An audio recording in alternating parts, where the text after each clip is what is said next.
Now I want to talk to you today about the subject of tickling the tail of the dragon. You know what happens when you tickle the tail of a dragon? You stand a chance of being roasted and eaten. Now, I trust that this will not frighten you, but that you'll just go ahead and say, hey buddy, I'm going to be brave. Did that dragon look familiar to you? Now, this is not the fella that you just saw. Maybe you thought that's who you saw, but you didn't see him. Okay? Now, I want you to know that Bill Clinton has a lot of charisma about him. You can just tell the enthusiasm he has when he stands behind that sacred desk. And especially, you know, the expression on his face. He's just trying to let you know he feels your pain.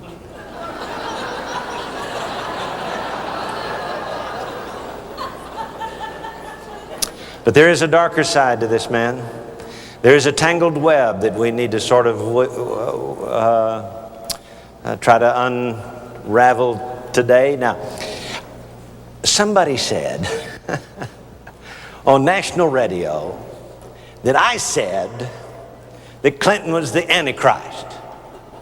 Now, I have never publicly said that I believe he's the Antichrist. So let me clarify that today, okay? Officially, I believe he'll doodle the right one comes along. Okay? Now, you know, it's kind of interesting to me that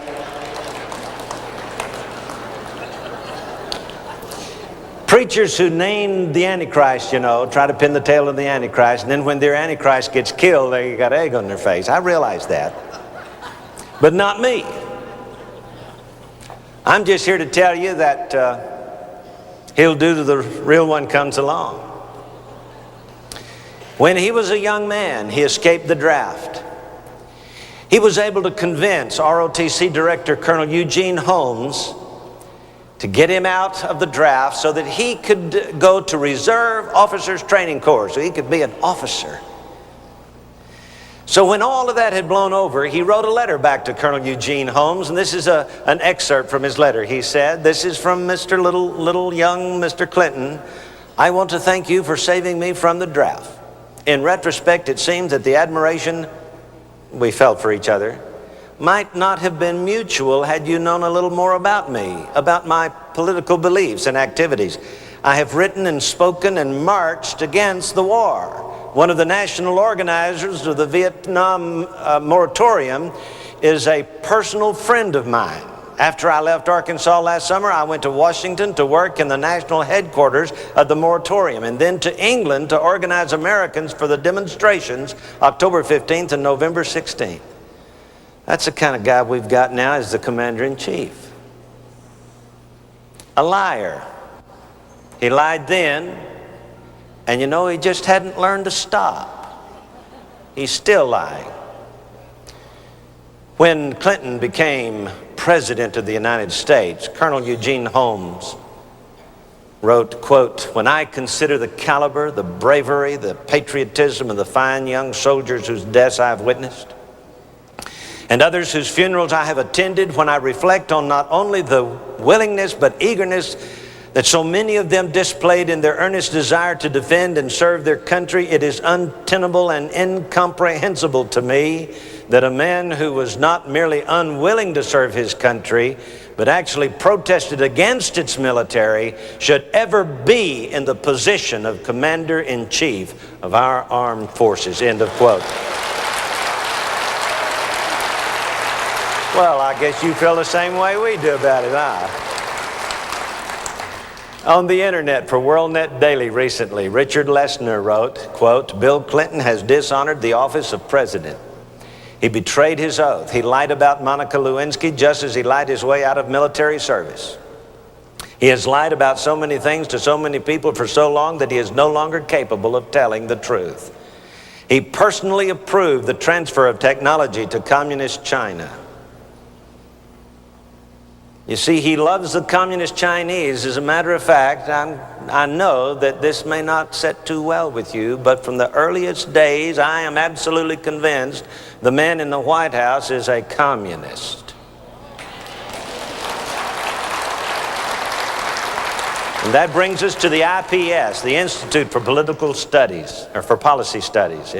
According to the FBI, in file number 175398, this IPS, or Institute for Policy Studies, is a Washington-based think tank which helped train extremists who incite violence in the United States and whose educational research serves as a cover for intrigue and political agitation.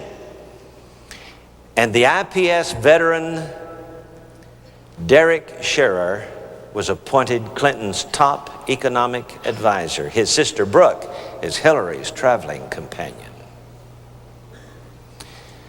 The FBI warned against the IPS. In another FBI file, they said, quote, "This gives IPS activists access to government secrets." Communist Front Organization now has access to government secrets as well as the opportunity to influence opinions and political developments. Obviously, the Institute is in a position to infiltrate persons into the government agencies who are indoctrinated in revolutionary ideology. They constitute the United Front, with penetration in depth by communists. You know, I thought communism was a thing of the past when Russia fell. It just moved from Moscow to Washington. Hillary Clinton has funded the IPS. In a book called Secret by David Price, on page 2, he writes, Hillary funded and praised the pro-Marxist IPS, the Institute for Policy Studies, which the FBI has investigated for murders, espionage, terror bombings, and kidnapping. Bill Clinton has considered or appointed at least 18 persons associated with the IPS to high government posts, and an IPS man who advocates Marxism, Derek Scherer, is his closest friend and advisor. The FBI also reported that the IPS personnel are linked with the pro-communist and anti-US SDS, Students for Democratic Society, the Weathermen terrorist group, which was involved in strategic sabotage, and the Progressive Labor Party, founded by individuals who were expelled from the Communist Party USA for following the Chinese communist line. In other words, Clinton and his cronies have always favored China over Russia. So now maybe you know why he accepted campaign contributions from the People's Republican Army of China, the People's Liberation Army of China. Now maybe you understand why this Chinese fella who has been fired recently because we found out for the last 10 years he's been feeding China our secrets, our top secrets. And what does he do? Does he get arrested? Does he get arrested for treason? No, he just gets fired.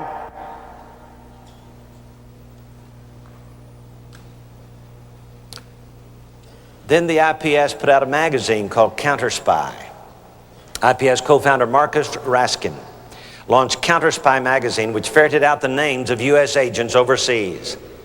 And just a few days after Richard Welch, the CIA station chief in Greece, was exposed, he was shot to death in front of his wife while returning from a Christmas party. And IPS said he got what he deserved. And that's the kind of people we're talking about, folks. And then there's Hanoi Jane. Her and her ex-husband were connected with the IPS. Hanoi Jane urged U.S. servicemen to desert during broadcasts over Radio Hanoi. On her return, she was labeled a traitor in Congress. But Clinton has appointed her goodwill ambassador to the United Nations Population Fund. How do you like them apples? Her ex-husband, Tom Hayden, worked with IPS Derek Scherer in a bid for the United States Senate. Derek Scherer is Clinton's right-hand man. Who is this Derek Scherer? He's the stepbrother of Strobe Talbot, former housemate of Bill Clinton at Oxford, former editor-at-large of Time magazine, and a member of the Council on Foreign Relations, a Rockefeller group, also known as the Secret Establishment. Then there's Patsy Thomason. She's head of the White House staff. Do you know that? She's a Dixie Mafia queen. She ran the Angel Fire Ski Resort for Dan Lassiter and continued to run his operations after he went to prison on cocaine-related crimes.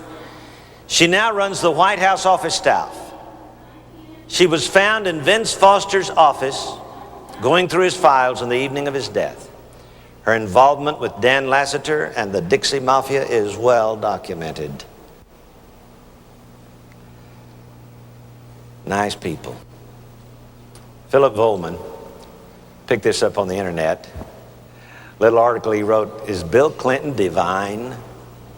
That caught my attention.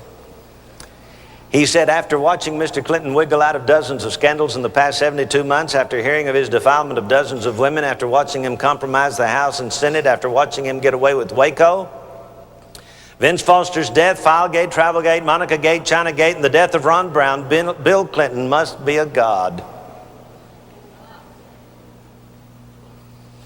Time magazine on April 20th, 1992 changed their type style.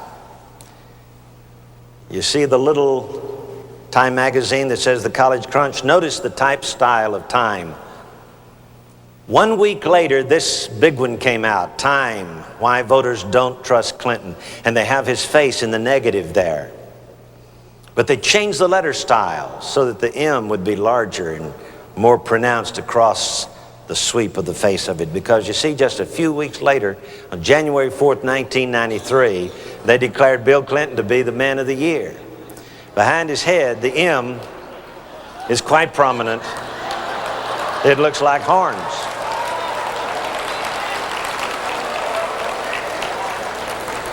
But Bill Clinton has an abiding faith. You know, he can take his Bible and tuck it under his arm. Doesn't he look like he's in deep thought there, sitting in that church? I believe his favorite scripture is Daniel 11:37.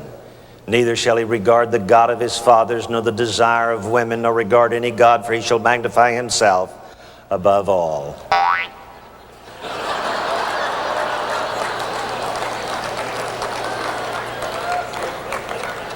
What's he think? By the way, do we have any dragon slayers around? Is anybody willing to fight the old many-headed dragon of Revelation? Is there someone who can ride the white horse across the epic of time? I'm reminded of a verse, and I saw, behold, a white horse, and he that sat on him had a bow, and a crown was given unto him. Revelation 6:2. This picture of Bill Clinton on a white horse appeared on Newsweek magazine cover November 30th, 1992. After winning over George Bush, the president-elect is portrayed as the man on the white horse. He can conquer them there dragons. Or maybe he's in cahoots with him. We wrote a book some years ago called Guardians of the Grail and the Men Who Plan to Rule the World, that documents the history of European royalty who believe that they are divine and have a right to rule the world. But Bill Clinton couldn't possibly be kin to any of those kings and queens of Europe, could he? He's just a Arkansas hillbilly. I had a fellow write me last week and said, take me off your mailing list. Anybody as crazy as you who thinks some hillbilly like Bill Clinton might be the Antichrist must be crazy. Okay, but I want you to know that Bill Clinton has roots. Burke's Peerage, London Genealogical Society, October 28, 1996, published an article that said that Bill Clinton is related to every Scottish monarch and to the current British royal family. He is related to every ancient aristocratic family in Britain today. So says Burke's Peerage. In a book entitled Ancestors of the American Presidents, put out by Boston Genealogical Society, I have learned that Richard Nixon and Gerald Ford and Jimmy Carter and George Bush and Bill Clinton are all kin. Let me give you an example. Richard Nixon and Gerald Ford are kin back, Nixon 12 generations, Ford 14 generations, back to the same man and his wife, Stephen Batchelor. Mr. and Mrs. Stephen Batchelor. They're distant cousins. Isn't that amazing? That's Richard Nixon and now Jimmy Carter. What about Richard Nixon and Jimmy Carter? Well, 8 generations take them back to Richard Morris and his wife. So they're cousins. And can you imagine, who was it that Richard Nixon picked to succeed him when he resigned the presidency? His cousin. And then when the term of office was up and Jimmy Carter ran for president against Gerald Ford, surprise, surprise, cousins. One a Democrat, the other a Republican, and they're all cousins. Then here's Richard Nixon and George Bush. Did you know George Bush was kin to Richard Nixon? They both descended from Henry Travers and his wife Bridget. And there's the list right there. Right out of the pages of that book put out by the Boston Genealogical Society. And then there's George Bush and Gerald Ford. Both are the 9th generation from Henry Vandenberg and his wife Magdalena Knight. Oh, I thought you thought that I bet you thought that our presidents were all elected, right? I got news for you folks. There's somebody in control. And for all the Republicans that are here today, I want you to know that George Bush Jr. is going to run for president, whether you like it or not.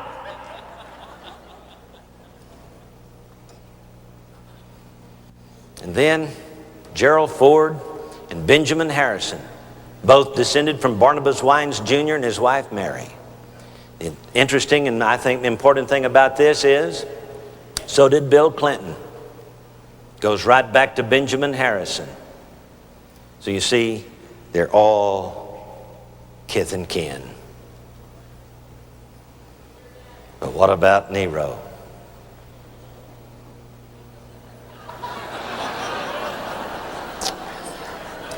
Nero is called the 1st century Antichrist. He is the Roman emperor that had the Apostle Paul beheaded. That's him. That's the one. This is the man who used to take Christians and have them stuck on stakes around his backyard when he's going to have a dinner party that night, and had those Christians doused with fuel and then set them afire to provide light for his dinner party. That's him. That's the man that fiddled while Rome burned. And then to show them that he felt their pain, he set up tent cities and fed the people. And everybody loved him because they got a free handout. That's him. In this article, May 1996, we said that Augustine, that's Saint Augustine, remember him, 5th century? Augustine reported a common belief that Nero was still alive in his day. I mean, nearly everybody believed it. We're talking about the Christian church here, believed that Nero was still alive and that he was being kept in a place in his youthful state so that one day he would return and become the Antichrist. Nero. Well, you know, the story is that Nero committed suicide because the Roman Senate impeached him. They kicked him out. So he felt sorry for himself and went off and committed suicide. But in a book called The Jewish Festivals by Rabbi Chaim Schaus, published in 1938, we're told that Nero did not die, that he faked his death and escaped to live among the Jews. Now, this is a Jewish book about Jewish festivals. And on the story page in the chapter on the 9th of Av, we're told that the children in the yeshivas, the Jewish schools, are told about the wicked Titus and the Romans that destroyed the temple, and the wicked Nebuchadnezzar that destroyed Solomon's temple. But the Emperor Nero appears on the scene. The story they are told makes them feel kindly and well disposed to him. They're told he was a fine and gentle individual who, the teacher states, abandoned his army near Jerusalem, escaped and became a convert to Judaism. This is a guy that had Paul beheaded, became a convert to Judaism. Not only that, says Chaim Schaus, but the great teacher Rabbi Meir was a descendant of his. So I called a friend of mine who is a member of the Rothschild family, and I said, tell me, is Rabbi Meir in the lineage of the Rothschild family?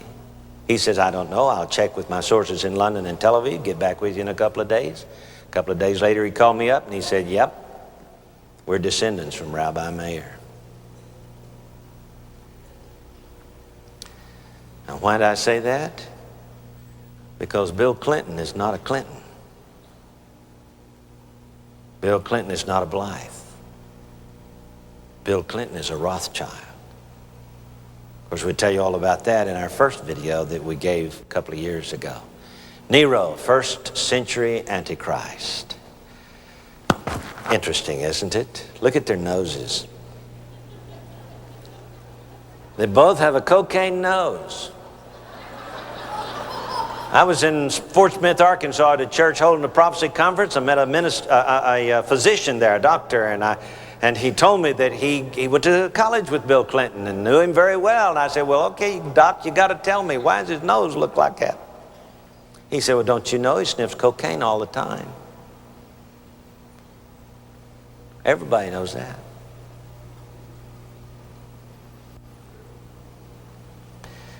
Bill Clinton. Is he a descendant or a clone?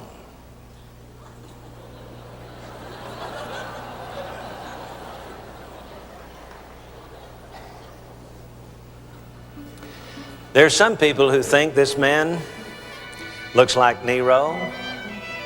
In fact, Jim Lang put out this editorial page newspaper cartoon showing him fiddling while marijuana, cocaine, heroin, etc. is destroying our kids. And then from the Boston Dispatch back in '96, there's Clinton, playing from a little musical piece called Ethics in Government. And he says, I smell smoke. That reminds me. Then he tries to point the bony finger at somebody else's crookedness. Nero didn't play a fiddle. He played a liar.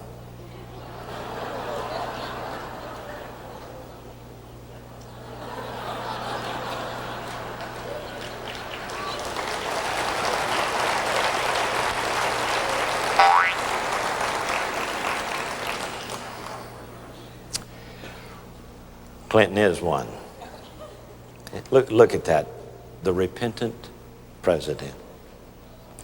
I did not have sexual relations with that woman, Miss Lewinsky. Yeah, right.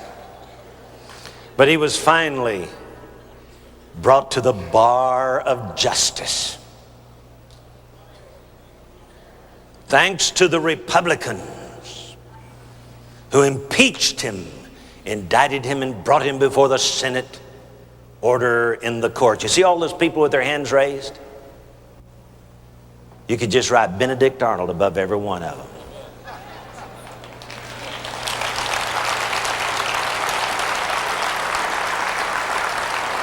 I want you to know that Isaiah 59:14 was fulfilled that day. Judgment is turned away backward, and justice standeth afar off, for truth is fallen in the street, and equity cannot enter. That's Bill Clinton. He's home free. Everybody's happy now because he won. Again, he's the Teflon president. Nothing sticks on him. See that rose in his hand? I showed you that rose a couple of years ago and told you that was the rose of the Rosicrucians, the rose of socialism. Time magazine, January 4, 1993, Slobodan Milosevic, with whom we're supposed to be at war now, holds a rose, symbol of socialism. In the article, he is called the butcher of the Balkans. Birds of a feather. Here's Francois Mitterrand. Before his death, he lifted his rose with his friends as a symbol of their faith in socialism. You think I'm making this up? You think I'm paranoid? You don't think the rose is the rose of socialism? Let me show you their web page. Here's the web page for the Democratic Socialists of America. That's their symbol, hand holding a rose. On page 2 of their web page, the whole thing is wallpapered with roses. Hands holding the roses. Listen to what the Democratic Socialists of America are so proud of. I read to you from the paragraph that says, in addition, the increase in numbers of Democrats in the House was due to the election of progressives. These include Tammy Baldwin, the first open lesbian to be elected to Congress, and a strong progressive. See who they're proud of? That's the kind of people they are. Birds of a feather. Comrades. Buddies. I hope I'm being tactful.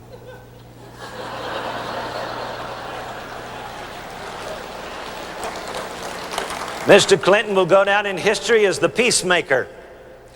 He brought two warring factions together and made them shake hands on the White House lawn, September 13th, 1993.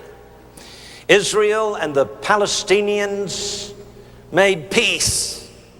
Mr. Peacemaker. Then he went to Jordan and he brokered a peace between Israel and Jordan. Hey, he's really something, isn't he? Is he really the peacemaker? Benjamin Netanyahu is in a fight for his political career right now because of Bill Clinton. And Yasser Arafat has stated publicly that he's going to declare a Palestinian sovereign Palestinian nation on May the 4th of this year, just a few weeks away. I'm reminded in Daniel 8:24 and 25 that the Antichrist shall destroy the holy people, and by peace shall destroy many. Now, I can't tell you that that's Mr. Clinton, but I want you to know something. May the 4th is the 33rd day of the counting of the Omer. Now, that's 50 days of counting of the Feast of First Fruits. The Omer is the Feast of First Fruits. It's on the Feast of First Fruits, that's the first Sunday after Passover. The Jews take their harvest of the first grain, their first fruits of the harvest, and they bring the shocks and the grain in the shocks, and they wave it before the Lord. 50 days later, they have prepared that grain into 2 loaves of bread, which they then wave before the Lord. But on the 33rd day of the counting of the 50 days from the Feast of First Fruits to Pentecost, the Jews historically for centuries have used that day to give bows and arrows to their children, and they play war games. For the prophecy of that day is that it represents the future battle of Gog and Magog. Now, I cannot tell you that Yasser Arafat will fulfill his threat on that day, but you know, I'm not the one setting the date. He set the date. Okay? So I don't have to worry about that. If he decides to wait, you know, Russia and Europe is trying to get him to wait till next January the 1st, the year 2000, when the New World Order is going to be established, and they promise they'll back him if he'll wait till then to do it. But he may not wait till then. If he goes through with his decision for May 4th, we're liable to see some fireworks in Jerusalem. Because them's fighting words, folks. Israel has put their life on the line. They passed a resolution that Jerusalem is their eternal, indivisible capital, and they're sure not going to share it with the Palestinians. Will there be war? Will this be the beginning of the battle of Gog and Magog? Possibly.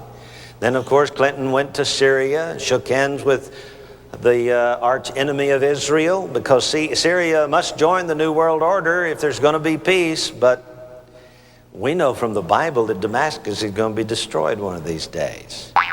Meanwhile, back at the ranch, while Clinton is being played up as he can do no wrong, all the preachers are being played up as the devil's advocates. I mean, we're the worst thing that ever happened to this earth. Jerry Falwell can't do anything right according to the news media. They pounce on him like a cat on a June bug. They're after him. They're waiting for him to make any little mistake. And if he doesn't make any mistakes, they'll make up mistakes that he makes. So here they have him wearing a halo, saying Teletubby is gay, Falwell. But Jerry Falwell didn't write that article. It did appear in his monthly newsletter written by one of his staff, but Falwell gets the blame for it. But wait a minute, they were just reporting what the Washington news media had already reported, that Teletubby's gay. This wasn't new. This was old stuff. But they like to poke fun at the preachers, you see. We call that Christian bashing. It's the latest American sport. So here's Dr. Falwell saying, not only that, Fred Flintstone wears a dress.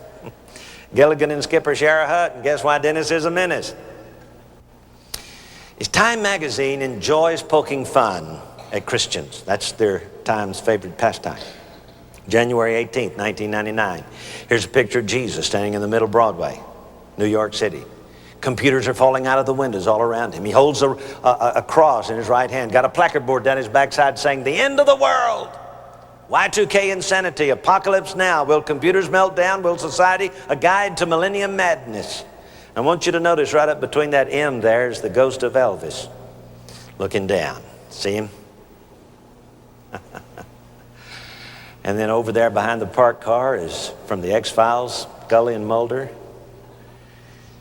Boy, this is the way they pounce on Jesus, don't they? And inside the article has a picture of Jerry Falwell and the Y2K Millennium Bug video that he's offering. And I want you to notice what they said about Jerry Falwell. They say, Falwell offers vaunted biblical allegories to the Y2K crisis, even as he cashes in. He's hawking a $25 video on Y2K. You see, businessmen make a living. Preachers cash in. Businessmen advertise. Preachers are hawking. Now, this kind of trash that's spoken of about God's ministers to make the average American citizen saying, "I hate those preachers and those stupid Christians." The reason why we're getting all this bad press is not a new thing. It's been going on for a while. Back when I was a pastor, I used to pastor a church. We had a Christian school of 250 students. And the television station called me one day and called our administrator. I was out of town. Called our administrator and said, "We'd like to come out and take video footage of your students and put it on the nightly news." Well, you know, our school administrator thought, well, that'd be just fine. They'll give us a little advertisement. Maybe we'll get some more students. So they came out and took pictures, and that night the news anchor said, as they introduced the piece, "If you want to make a lot of money, just start a Christian school." That's what they said about my Christian school. You see, it's been going on for a while. This is the mindset of the ungodly. And then in Time magazine, in a little article called Big Trouble, Time, November 2nd, 1998, they just couldn't resist poking fun at the Christian Coalition. Their website, they said last week, a column of the Christian Coalition website assessed the consequences of the Y2K problem. So apocalyptic were its findings that we, the editorial staff at Time, checked the Bible to see if Armageddon will be worse. I bet that's the first time they've opened the Bible in years. And they have three columns there. One is called Source, the other is called Y2K column, and the other is called Revelation. Under the Source, the word problem, the answer for it, Y2K column, computers can't read 2000. In the book of Revelation, it's called the end of the world. And then what will happen under the column of the Source column? The answer to that, Y2K column says, looting, robbery, gang warfare, many watches will not roll over. But in Revelations, plague, fire, and brimstone. And then under Source, the villain. The answer for that under the Y2K column, Clinton, first dictator. But then I want you to notice what they put under Revelation, Great Red Dragon. Poking fun at the Christian Coalition. Saying that the Christian Coalition surely must think that Clinton is a great red dragon. And what to do? The Y2K column says hoard food, water, and bullets. Revelation says pray. I tell you, these people at time, they're something else. Here's a cartoon that came out in a newspaper editorial. Christians accused of dragging the GOP to their cause. There's a fundamentalist Christian mission. There's the elephant, the GOP, saying, geez, what on earth is happening to me? A rope attached to him, and look at the rats that are pulling him into the Christian mission. You see, the Christians are rats. That's the way the world looks at us. But what the world has said about us also stirs up some pastors who want to be nice with everybody and have friends, you know. So the pastors turn against their own brethren. Here's a pastor down in Texas. Put a full-page ad in the paper saying, dispensationalism is a wart on the bride's nose. Somebody needs to go tell that pastor who his friends are. We need to realize who the real enemy is. We cannot have the enemy dividing us. They'll conquer us if they divide us. I'm a wart on the bride's nose. I tell you what, I'd rather be a wart on the bride's nose than burn in hell forever. If it's anywhere the Lord wants to put me on the bride, that's fine with me. A few years ago in Oklahoma City, in one weekend, 1991, 3 churches were burned to the ground. The people who burned the churches were brainwashed by the news media and Hollywood to believe that it's okay to burn churches. That's what we're coming to. Dr. Tom Elliff stands there in his pulpit at First Southern Baptist Church in Del City. He is a two-term president of the Southern Baptist Convention. Great man of God. A few months ago, when it was found out there was a stained dress, ABC News came out to film him on Sunday morning, asking him to make a statement on the president. And so the pastor stood up in his pulpit and said, the right thing to do would be for the president to resign and not put the country through all of this.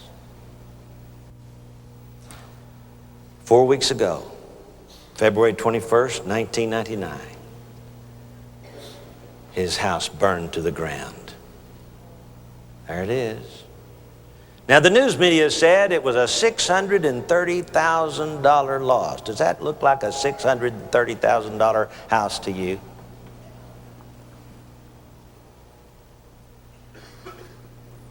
Well, it's not. I want you to know it's not. Nice house, but it's not $630,000. Come on. But you know, there at our ministry in Oklahoma City, we're having new roofs put on our buildings. And the other buildings in the complex are also getting new roofs. There's a roofer putting a roof on a building, you know. And the roofer asked one of my staff, why don't you get your boss to get me to put the roof on your building? And our staff member said, but we can't afford it. We can't afford to hire a contractor. We're doing it ourselves. And the roofing contractor said, I never knew a poor preacher, especially one that had a television program. Well, I think there's a second verse to that song. I don't think he knows any preachers.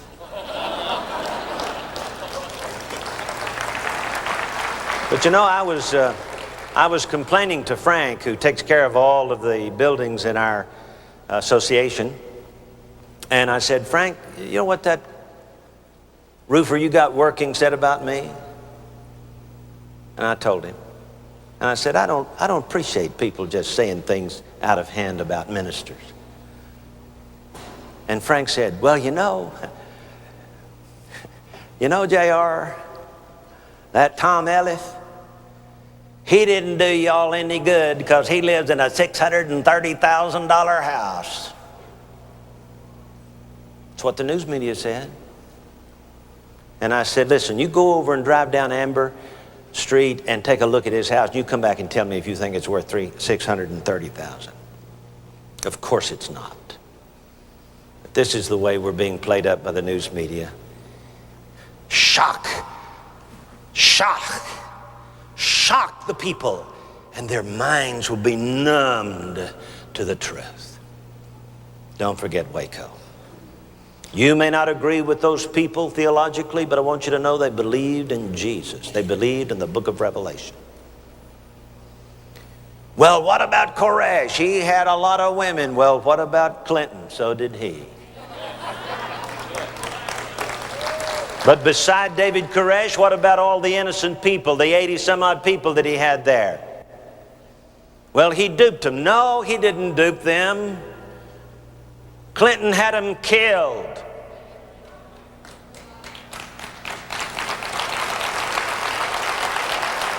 And I'm reminded of Revelation 12:12. They overcame him by the blood of the Lamb and by the word of their testimony. They loved not their lives unto the death.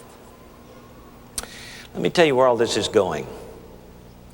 This Christian bashing that's becoming so popular across the world today. What the Jews faced in the 1930s, we're facing today. Christians are facing today. It's going to end up one of these days down in Jerusalem when a couple of witnesses, and the Bible seems to indicate will have the powers of Moses and Elijah, preach and try to withhold the movement of the New World Order. But the Bible says that they're going to be overcome. They're not going to survive. Well, God's going to take care of me till he's through with me. Well, he may be through with you. There may come a time when he's through with you. Because Revelation 11:7 says, when they shall have finished their testimony, the beast shall make war against them and shall overcome them and kill them. And these two men's bodies will lie in the streets of Jerusalem for 3.5 days, and nobody will care. In fact, let me show you what the world's going to think about it. And they that dwell upon the earth shall rejoice over them and make merry. You wonder where all this Christian bashing is going today? That's it right there. That's where it's going to culminate. But they're going to be thrilled to death because a couple of preachers got killed. So don't think things are going to get better for us, folks. The world shall rejoice over them and make merry. What a shame. Revelation 12 says there's a war in heaven. Michael and his angels fought against the dragon and his angels. And the great dragon was cast out. That old serpent called the devil and Satan, which deceiveth the whole world, he's cast out into the earth. And then those of us in heaven are going to say, now is come salvation and strength and the kingdom of our God, and the power is Christ, for the accuser of our brethren is cast down. That's Christian bashing. The accuser of the brethren. And they overcame him by the blood of the Lamb and by the word of their testimony, and they loved not their lives unto death. Are you afraid of tickling the tail of the dragon? Well, don't be. We have a great commission. We have our marching orders. We are not to compromise. We are not to be afraid of the dragon. We must overcome him by the word, by the blood of the Lamb, and by the word of our testimony. You know what testimony means? Testimony means don't keep your mouth shut. Shout it. Shout it out. I'm a Christian. What are you going to do about it? Revelation 12:12 says, woe to the inhabitants of the earth and of the sea, for the devil is come down unto you having great wrath. And I want you to notice what he does when he gets here. The dragon was wroth with the woman, that's Israel, went to make war with the remnant of her seed, that's 144,000, and those who have believed in Jesus after we're gone, which keep the commandments of God, that's the Mosaic law, and have the testimony of Jesus Christ. You see, after we're gone, the Jewish eyes are going to be open and Jewish ears are going to be unstopped, and they're going to say, whoa, Jesus really is our Messiah. And that's going to make the dragon angry. So the one who's been against Christians all this time is going to turn his attention back to the Jewish saints of God. Revelation 13:3-4 says, listen to it. Here's the beast that rises up out of the sea with 7 heads and 10 horns. I saw one of his heads as it were wounded to death. And his deadly wound was healed, and all the world wondered after the beast. You notice the little words, as it were? I saw one of his heads, as it were, wounded to death, and his deadly wound was healed. This means, dear friend, that the Antichrist is not going to receive a literal wound in the head. It's an as it were wound in the head. But I've heard preachers preach ever since I was a little kid that the Antichrist is going to get shot in the head or killed or hit in the head like Kennedy did, and then he's going to rise again after 3 days, or he's going to have a personality change. The devil's going to come into him, and he's going to recover from it, and he's going to become the world dictator. As it were, folks, it doesn't have to be a physical wound. In fact, the Greek terms that are used there for heads, for example, is kephala, from the root word kopto, which is used in the sense of seizing. Now the head, obviously, 7 heads on this beast are 7 kings. Then so we're talking about their office as head of state. And something's going to happen to the head of state of one of them, just one of the 7, in the form of seizing. Another word, kephalion, refers to a principal thing. So it's not something you can get a hold of like a piece of wood.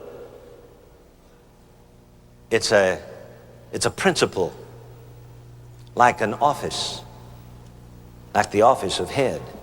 And then this word sword that is used, he received a deadly wound in his head by a sword and did live. The Greek word is machaira, and it also may refer to, quote, judicial punishment. You can look it up in the Strong's Exhaustive Concordance. Well, is it possible then that Bill Clinton's impeachment fulfilled that deadly wound?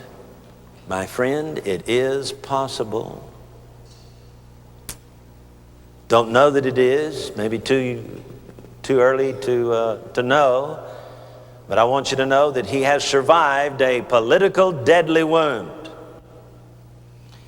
And they worship the dragon which gave power unto the beast, and they worship the beast, saying, who is like unto the beast, and who is able to make war with him? Now that his deadly wound is healed, nobody can get rid of him. He has the vote. And there was given unto him a mouth, speaking great things. You see, up until then, he's just one of the 7. Now he becomes the spokesman for the group. He's given a platform, he's given a mouth, and when he opens his mouth as spokesman for the New World Order, he speaks blasphemies. And power was given unto him to continue 3.5 years, 42 months. And he opened his mouth in blasphemy against God, to blaspheme his name and his tabernacle. And notice who else he blames. He blasphemes them that dwell in heaven. Wonder who that could be. To me, this is one of the most wonderful scriptures for a pre-tribulation rapture, because all that Christian bashing that we're going through now, when we get to heaven and we're no longer on the earth, and that old dragon comes down here and he gives the Antichrist the power to speak blasphemies, then the Antichrist opens his mouth to blaspheme God, and he blasphemes the name of God, and he blasphemes his tabernacle, which I believe is going to be reset up in Jerusalem, and temple worship restored by the Jews. And then he's going to blame all the people who used to be here and are now gone and now dwell in heaven. He still can't leave us alone. The memory of us still haunt him. And it was given unto him to make war with the saints, that's the Jewish saints, because them that dwell in heaven are us. To overcome them, and power was given unto him over all kindreds and tongues and nations. And his power then is solidified. What does he do to the chosen people? Daniel 7:25 says he shall speak great words against the Most High, and shall wear out the saints of the Most High. The Jews are going to suffer more than they've ever suffered in history.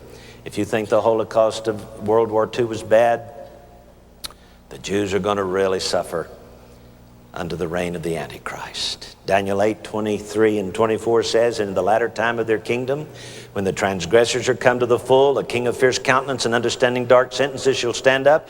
His power shall be mighty, but not by his own power. He shall destroy wonderfully, and shall prosper and practice, and shall destroy, get that? Destroy the holy people. going to get rough for Christians in that day. Should they be afraid to tickle the tail of the dragon? Should they be afraid to stand against him? What would you do? Well, let me put it this way. What are you going to do? Let's talk about Bill Clinton for a minute. What does the future hold for him? What about Hillary? You know, there's a rumor out now that Hillary is separated from Bill Clinton. I don't know what the future may hold, but I can tell you that Bill Clinton plans to become the Secretary General of the United Nations. And Hillary plans to run for the United States Senate. We live in the end time, my friend. We live in the days of the dragon. He's about to come down to this earth and make havoc. But I want to encourage you today, don't be afraid of the dragon. Jesus said in Matthew 10:28, fear not them which can kill the body, but are not able to kill the soul. I want to say to you, obey the Great Commission. Ye shall be witnesses unto me both in Jerusalem and all Judea and in Samaria and to the uttermost part of the earth. Acts 1:8. And then lay up treasures in heaven. What kind of treasures? Hey, Daniel 12:3. They that be wise shall shine as the firmament. They that turn many to righteousness as the stars forever and ever. If there ever was a day to be a soul winner, today is the day. If you have anything you need to do for God before the rapture, you better get it done. If you have loved ones who need to be saved, you better get them saved. Let's do all we can while we can. And then keep looking.